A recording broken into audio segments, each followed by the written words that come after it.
خوبیاں رکھتا ہے، یہ ساری حقیقت ہم جانتے ہیں، تو پھر اللہ تعالیٰ اس بات کا بھی حق رکھتا ہے کہ انسان صرف اس کی عبادت کرے، انسان کی زندگی اللہ ہی کے لیے ہو، اس کی موت اللہ ہی کے لیے ہو، انسان اپنی تمام امیدیں و تمناؤں کو اللہ کے ساتھ وابستہ کرے، اللہ کی طرف توجہ رکھے، انسان اپنا سب کچھ اللہ کو بنا لے۔ اس آیت میں اللہ تعالیٰ نے خبر دی ہے کہ اس کے علاوہ کوئی معبود برحق نہیں، اس لیے عبادت کی تمام صورتیں بھی اللہ تعالیٰ کے ساتھ خاص ہیں۔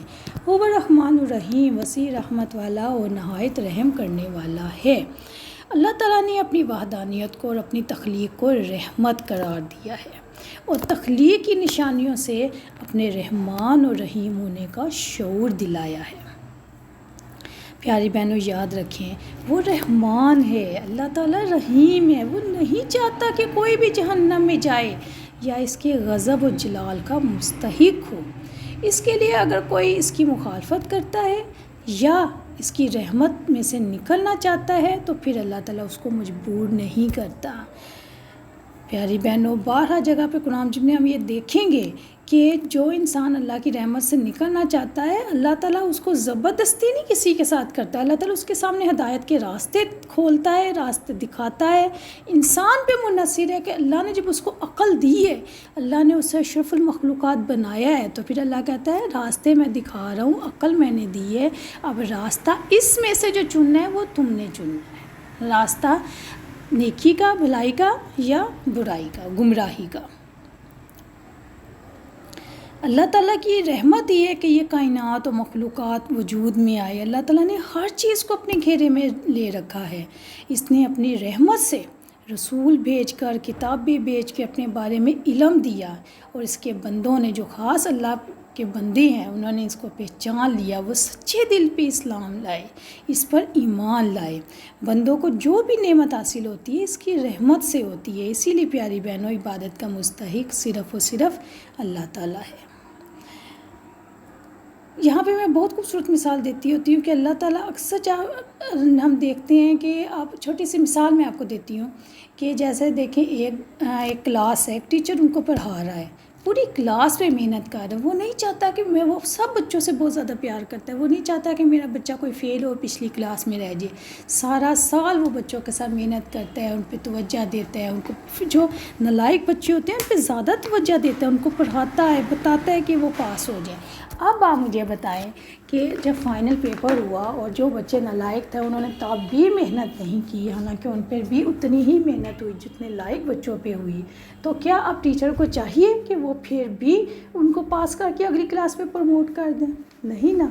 تو یہی حال جو ہے، یہی چیز اللہ تعالیٰ کے معاملے میں آپ دیکھیں کہ ایک انسان اللہ تعالیٰ انسان کو بار بار گمراہی کے راستے سے نیکی کے راستے پہ لاتا ہے، بار بار لاتا ہے، بار بار اس کو ہدایت کا راستہ دکھاتا ہے، لیکن پھر بھی وہ کفر پہ مر جائے، گمراہی پہ مر جائے، تو پھر ہم کیا کہیں گے کہ اللہ تعالیٰ ظالم ہے، نعوذ باللہ، کہ اس نے پھر بھی جہنم میں ڈال دیا؟ نہیں پیاری بہنوں، اللہ تعالیٰ ظالم نہیں ہے۔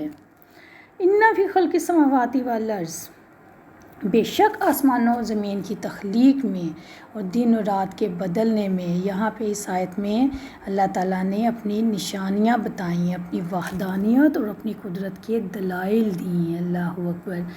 اللہ رب العزت فرماتے ہیں حضرت عبداللہ بن عباس رضی اللہ عنہ سے روایت ہے کہ کچھ قریشی لوگ رسول اکرم صلی اللہ علیہ وسلم کے پاس آئے اور کہنے لگے کہ آپ اللہ تعالیٰ سے دعا کریں کہ وہ صفا پہاڑ کو سونے کا بنا دیں، ہم اس سے گھوڑے اور ہتھیار وغیرہ خرید لیں گے اور آپ کا ساتھ بھی دیں گے اور ایمان بھی لائیں گے۔ آپ صلی اللہ علیہ وسلم نے فرمایا، کیا تم پختہ وعدہ کرتے ہو؟ انہوں نے کہا ہاں، پختہ وعدہ۔ آپ صلی اللہ علیہ وسلم نے اللہ سے دعا کی، حضرت جبرائیل علیہ السلام آئے اور فرمایا تمہاری دعا قبول ہے، لیکن اگر یہ لوگ پھر بھی ایمان نہ لائے تو ان پہ اللہ تعالیٰ کا وہ عذاب آئے گا جو آج سے پہلے کبھی کسی پر نہ آیا ہو۔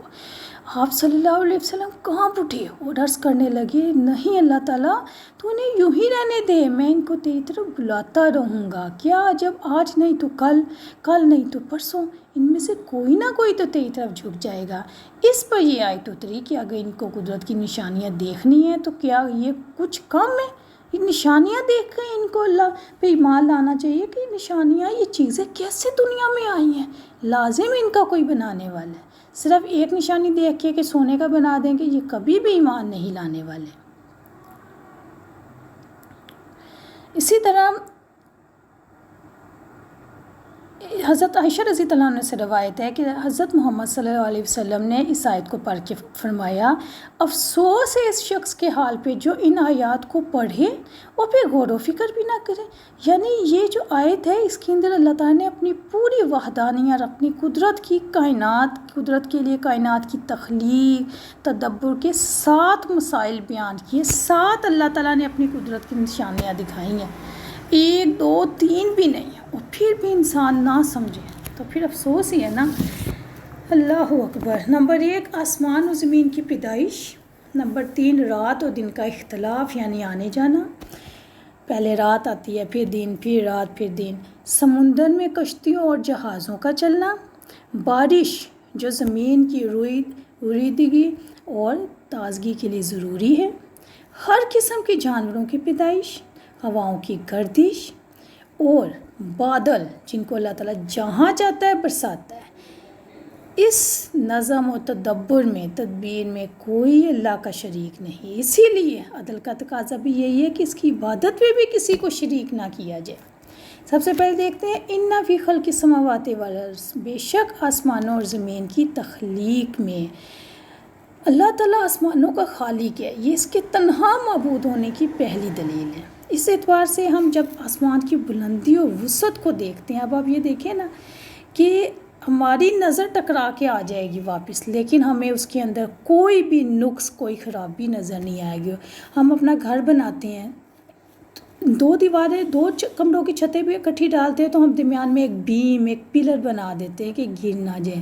وہ میرا اللہ ایسا آسمان بنایا، کوئی پلر نہ بنایا، ایسا آسمان بنایا کہ اس کی ہماری نظر تھک کے آ کے لوٹ کے آ جاتی ہے، لیکن آسمان ختم نہیں ہوتا، کوئی پلر نہیں بنایا۔ اللہ اکبر۔ اسی طرح آسمان کے اندر آپ دیکھیں سیاروں ستاروں کی گردش کا ایک نظام ہے، کوئی کسی سے نہیں ٹکراتا، اور آج سے نہیں اربوں سال سے یہ دنیا چل رہی ہے، اسی طرح نظام چل رہا ہے۔ ہر نظام کا کوئی بنانے والا، چلانے والا، قائم کرنے والا ہوتا ہے۔ کوئی نظام نہ خود بخود بنتا ہے نہ قائم ہوتا ہے۔ اس جہان میں کوئی بھی معمولی سے معمولی چیزیں، مکھی ہے نا، انسان مکھی پیدا کر کے دکھا دے، ہرگز نہیں، نہ ہی اس جہان میں کوئی معمولی سے معمولی چیز کوئی پیدا کر سکتے، نہ اس کو قائم رکھ سکتا ہے۔ وہ اللہ تعالیٰ ہے جو اس کی تخلیق، اس کے چلانے اور قائم کرنے میں منفرد ہے، اکیلا ہے۔ والارض، اس زمین کی تخلیق میں بھی اللہ تعالیٰ کے تنہا ہونے کی کیا دلیل ہے کہ زمین میں آپ دیکھیں زمین کی پستی، گہرائی کتنی ہے، اس کے سمندر، پہاڑ، صحرا، میدان، پودوں کی ورائٹیز، حیوانات کی ورائٹیز، جمادات ان کی ورائٹیز، اس کے رات و دن کی لگاتار آمد و رفت، ایک باقاعدہ نظام جاری ہے۔ نظام سارا خود بخود نہیں قائم رہ سکتا، خود نہیں بن گیا، اس کا کوئی بنانے والا ہے۔ اللہ تعالیٰ واحد نے زمین کو پیدا کیا اور ہر چیز کو تخلیق کیا۔ اللہ اکبر کبیرہ۔ واختلاف اللیل والنہار، اور دن اور رات کے بدلنے میں